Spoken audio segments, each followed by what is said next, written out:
Chairman সাহেব আসলে সবকিছু সমাধান হইব। কি হয়েছে রে? মারে ফেলাইছে চেয়ারম্যান সাহেব, আমারে মারে ফেলাইছে। আমি মরে গেছি। মরে গেছি ব্যাককেল। মরে গেলে মানে কথা কয় কেমনে? চেয়ারম্যান সাহেব মরতে মরতে বাইচে গেছি, একটু সরতে না পারলে কেল্লা ফতে। আচ্ছা কি হয়েছে? আমার কি করতে হবে এটা কর। বিচার তো আপনার হাতে চেয়ারম্যান সাহেব।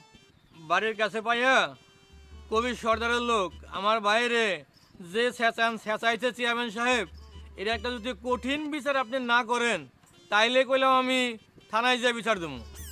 যা থানায় যা, থানায় যদি যাবি তো আমার কাছে আইছিস কে? ওই বেটা, থানায় যাওয়া মানে বুঝিস? হ্যাঁ, মুরগি পাওয়ার জন্য হালের গরু খোয়ান। তার জন্যই তো চেয়ারম্যান সাহেবের কাছে আসছি। হারু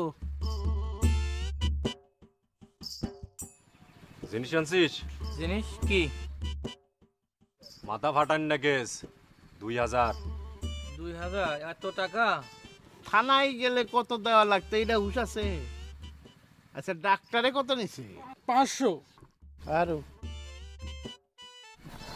7,000 আদায় করা যাবো না? চেয়ারম্যান সাহেব আপনি বললেন না আছে। ওই 2000 টাকা বার কর। কিন্তু এত টাকা তো নাই চেয়ারম্যান সাহেব। কত? 1